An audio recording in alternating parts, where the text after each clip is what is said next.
नमस्कार। यस भारत में आपका स्वागत है। इस बार एक नया चेहरा हमारे बीच में मौजूद है। राजनीति के क्षेत्र से, स्वास्थ्य के क्षेत्र से, व्यापार के क्षेत्र से बहुत सारे लोग हमारे बीच में आते रहते हैं। लेकिन इस बार एक ऐसा चेहरा आया हुआ है जो बड़े चेहरों को एक बड़ा प्लेटफ़ॉर्म देता है या उनकी शख्सियत को सामना लेकर आता है। हमारे साथ मौजूद हैं फ़िल्मकार अजय चिटनिस जी और जो 100 से ज़्यादा डॉक्यूमेंट्री फ़िल्म बना चुके हैं और विशेष रूप से बड़ी हस्तियों को लेकर इनकी फ़िल्में आती रहती हैं जो उनके व्यक्तित्व को निकाल कर सामने लाते हैं। अजय जी, कार्यक्रम में आपका स्वागत है। नमस्कार। अजय जी का परिचय अगर हम दें तो राम जेठमलानी से लेकर परमजीत सिंह सचदेवा, पायल चावला जैसी बड़ी हस्तियों पर ये फ़िल्म बना चुके हैं और इनकी जो पायल चावला जो देश की जानी-मानी वकील है, पायल चावला को लेकर उन्होंने एक डॉक्यूमेंट्री जो बनाई हुई थी और उसका प्रोमो जो है अमेरिका के टाइम्स स्क्वायर पर हुआ था। आप समझ सकते हैं कि हिंदुस्तान की बड़ी-बड़ी हस्तियाँ हैं जो टाइम्स स्क्वायर की स्क्रीन पर जगह पाने के लिए तरसती हैं, लेकिन महिलाओं के साथ, खास तौर पर कामकाजी महिलाओं के साथ जो भेदभाव होता है कार्य क्षेत्र में, उसको लेकर उन्होंने पायल चावला को लेकर एक डॉक्यूमेंट्री बनाई हुई थी और जिसको लेकर इन्होंने कई अवार्ड मिले हुए थे। इसके अलावा भी लगभग 30 से ज़्यादा अवार्ड हैं जो इनके नाम हैं। देश ही नहीं विदेश में भी इनका नाम है और इनके साथ चर्चा की शुरुआत करते हैं। अजय जी, हाँ जी, आपका जबलपुर में आना हुआ है, बिल्कुल। मध्य प्रदेश में हैं आप। क्या संभावनाएँ देख रहे हैं? चूँकि आप फ़िल्मों से जुड़े हुए हैं, देश-विदेश में आपने बड़े काम किए हुए हैं। मध्य प्रदेश में संभावनाएँ हैं इस इंडस्ट्री को लेकर? जी, संभावना से पहले मैं एक मध्य प्रदेश की ओर मैं कभी-कभी खिंचा चला आ जाता हूँ, क्योंकि मेरे ज़िंदगी के बचपन के 7 साल ग्वालियर में गुज़रे थे। तो मैं अपने आप को भी उतना ही मध्य प्रदेश का समझता हूँ जितना आप हैं। तो आप जहाँ जहाँ जिस हवा में आप पले-बड़े हो, तो आपको बड़ा बड़ा स्वाभाविक है कि आपको उस लगाव मिट्टी से होता है। लगाव होता है। अब बात करते हैं संभावनाओं की, तो हाँ, काफ़ी संभावनाएँ नज़र आती हैं। मैंने कुछ सिटीज़ आइडेंटिफ़ाई की थी। मूलतः मेरा प्रोग्राम ट्रेल ब्लेज़र्स है। ट्रेल ब्लेज़र्स ये एक माध्यम है, या मुझे ऐसा लगा था कि आज हम लोग जब बड़ी हस्तियों की तरफ देखते हैं, तो हम कहते हैं कि अच्छा, इनके पास इतना पैसा है, गाड़ी है, शान-ओ-शौकत है। लेकिन उस मकाम तक पहुँचने के लिए उन्होंने जो मेहनत की है, जो जद्दोजहद की है, वो हम लोग कभी नहीं देखते। हमें वो चक्का-चौंध दिखाई देती है, लेकिन उनके पीछे का उनका एक संघर्ष प्रयास है, रहता है। संघर्ष है, वो किसी को मालूम नहीं पड़ता। तो जी। मैं हमेशा ये कहता हूँ कि फर्श से लेके अर्श तक का सफ़र है, वो मैं करता हूँ। तो मुझे जबलपुर में भी काफ़ी संभावनाएँ नज़र आ रही हैं। यहाँ पे भी मैं देखा था, बड़ा खूबसूरत शहर है आपका, नीट, क्लीन, और काफ़ी मैंने इंडस्ट्री के भी रिलेटेड देखे हैं। भोपाल एक बहुत बड़ा सेंटर है आपका, इंदौर है, ग्वालियर है। तो मैं बस अभी-अभी आया हूँ, अब लोगों से मिलना शुरू कर रहा हूँ, और मेरी इच्छा है कि अगर मैं मध्य प्रदेश के ऊपर मैं एक पूरी की पूरी 13 एपिसोड की कड़ी करता हूँ, तो ये मेरा अ, सौभाग्य होगा। ये प्रोजेक्ट लाइनअप है आपका, ट्यूब में है क्या? हाँ, बिल्कुल ट्यूब में उसी सिलसिले में यहाँ पे आया हूँ। जो कि जैसा कि बताया है कि डॉक्यूमेंटेशन को लेकर, डॉक्यूमेंट्री फ़िल्म बनाने को लेकर आपकी ख़ासी महारत है और 100 से ज़्यादा डॉक्यूमेंट्रीज़ आप बना चुके हैं। इसकी शुरुआत कहाँ से होती है और आपका उद्देश्य क्या रहता है कि अगर किसी व्यक्ति का डॉक्यूमेंट्री आप कर रहे हैं, तो उसमें क्या चीज़ें उभर कर सामने आएँ? देखिए, उद्देश्य ज़िंदगी में आपको आना है, आप इस ब्रह्मांड में आते हो, आप एक टूरिस्ट हो यहाँ पे।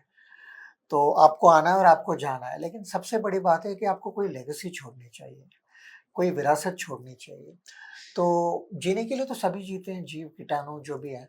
तो मैंने ये महसूस किया कि जब मैं पढ़ रहा था, पढ़ाई करते वक़्त पुणे में और मुंबई में फिर मैंने नौकरी भी की। तो जब मैं ये इंडस्ट्रियलिस्ट को देखता था, चाहे कॉर्पोरेट सेक्टर में जो बड़ी-बड़ी हस्तियों को देखता, तो मुझे बड़ा उनको देख के बड़ा एक अजीब-सा एक कशिश होती थी उन लोगों में। मुझे आज भी याद है, मैं लेट अर्ली 90s की बात है, लेट 80s की बात है। मैं मुंबई में टैक्सी में बैठा था, मेरे यहाँ पे आके एक सफ़ेद रंग की गाड़ी मर्सिडीज़ खड़ी, उस गाड़ी में जेआरडी टाटा थे। तो जब मैंने उनको देखा और मैंने कहा कि क्या-क्या इस शख्स ने नहीं किया हिंदुस्तान के लिए, तो क्यों ना ऐसे लोगों पे एक प्रोग्राम किया जाए, ताकि आने वाली जो पीढ़ी है, उनको भी उनसे कोई स्फूर्ति मिले या इंस्पायर हो जाए। तो ये शुरुआत हुई थी, बड़ा धीरे-धीरे ये मेरा भी ये सफ़र कोई ये भी काफ़ी संघर्षमय रहा है क्योंकि लोगों को कन्विंस करना, उनको बताना कि भई आपके जीवन पे करते हैं, आदमी संकोच जाता है, कहता जी। है कि मैं क्या? तो शुरुआत हुई थी, एक छोटा-सा पौधा लगा था, अब धीरे-धीरे बढ़ता जा रहा है।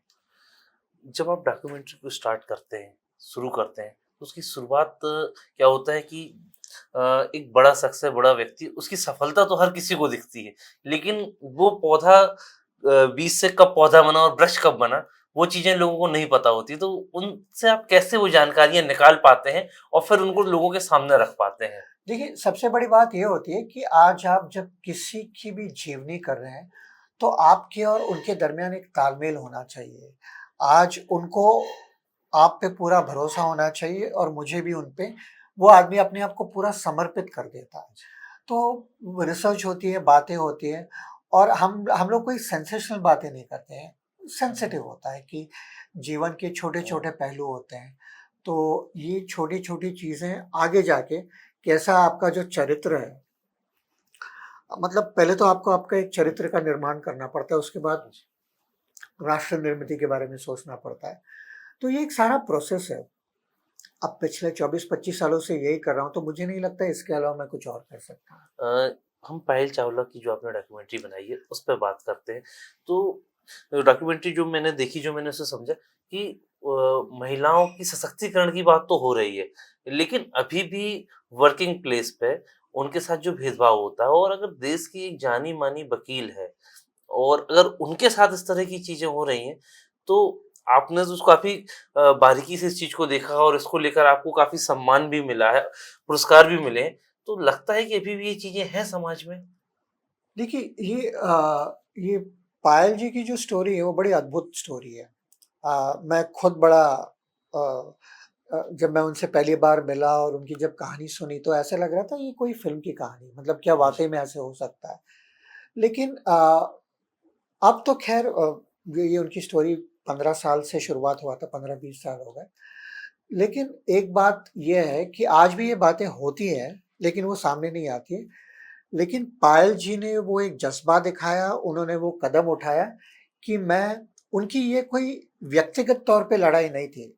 भले ही वो अपने लिए लड़ी थी, जी। लेकिन वो अपनी अस्मिता के लिए लड़ी थी और मुझे एक उनकी कहानी करते हुए ये दिखाई दिया कि ये सारी उन महिलाओं के लिए लड़ रही है, जो हम लोग सशक्तिकरण की बात करते हैं, लेकिन वो बात सिर्फ़ कागज़ों या पेपरों तक रहती है।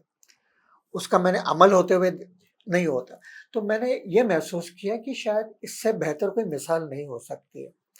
तो फिर बा उसके बाद काफ़ी दूसरी जो कुछ स्त्रियों से मेरी जब बात हुई या औरतों से जब बात हुई, तो उन्होंने कहा हमारी भी कहानी है, लेकिन उन्होंने कभी ये धैर्य नहीं जुटाया कि वो आगे जाके उसके खिलाफ आवाज़ उठाएँ।